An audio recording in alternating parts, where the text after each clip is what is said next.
मला नाही वाटत की कुठल्या सुद्धा प्रोफेशन मध्ये आता काहीही प्रकारचे सिक्रेट्स राहिलेले, मग मी का नाही सिक्रेट रिव्हील करायचं? Why not? तुम्ही सगळ्यात पहिले हा व्हिडिओ बघा, मग आपण यावरती बोलूया.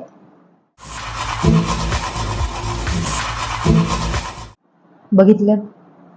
आता तुम्हाला वाटेल की हा माणूस किती मूर्ख आहे की चक्क आणि चक्क घासणीनं दात घासायला लागला, किती बावळट आहे हा. तर नाही, त्याला सिक्रेट कळालेत ऍक्च्युली दातांबद्दलचे. ऍक्च्युली बघायला गेलं तर मी सुद्धा गेल्या 2 महिन्या अगोदरपर्यंत जर मला विचारलं, मी पण सेम टू सेम घासणीच वापरत होते.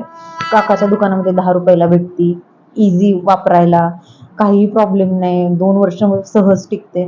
मी वापरायची ती बंद केली कारण की माझ्या हिरड्या थोड्या सालटल्या 1-2 ठिकाणी. मग मी आता हा लुफा वापरते. इतका बेस्ट काम करतो. कुठल्याही प्रकारचं माझ्या दाताला सळसळणं, हिरडीला लागणं वगैरे काही कसलाही कुठलाही प्रॉब्लेम नाही अजिबात. मग आता तुम्ही म्हणाल की मग आम्ही डेंटिस्ट लोक हे असले प्रोडक्ट का म्हणून सांगतो की अल्ट्रा सॉफ्ट टूथब्रश वापरा किंवा फ्लॉस वापरा किंवा माउथ वॉश वापरा.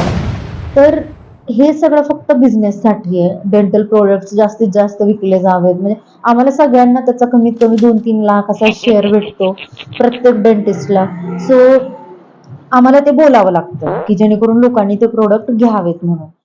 आता ज्यांना सुद्धा एक स्टेप पुढची दात साफ करायचे असतील किंवा दात चमकवायचे असतील, जसं की माझे एकदम पांढरे शुभ्र दात, तर ह्याच्या मागचं सिक्रेट म्हणजे हे आहे की मी तरी गेले 6 वर्ष पितांबरी वापरते. 2 चुटकी पितांबरी घ्यायची, फक्त सगळ्या दातांवरून फिरवायची, 15 मिनिटं ठेवायची, चक्काचक्क एकदम दात. तुमच्या दाताला कुणीच बीट करणार नाही. जे पण लोक सोडा वापरतात, व्हिनेगर वापरतात, लिंबू वापरतात, ह्या सगळ्याला फेल आहे हे. डेंटिस्टकडे जायची तर ऍक्च्युली गरजच नाही आहे, कारण डेंटिस्ट हजारो रुपये घेतात आणि वरनं कुठले केमिकल एजंट वापरतील माहित नाही, काय सेफ आहे की नाही माहित नाही.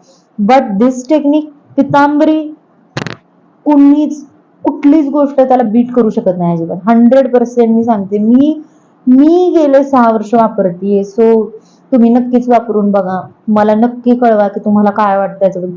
ज्या सुद्धा फ्रेंड्सला दात पिवळे आहेत आणि त्यांना साफ करायचे, नक्की त्यांना शेअर करा. आणि आणखीन पण काही प्रश्न असतील तर मला नक्की विचारा, because east or west Pitambari is the best.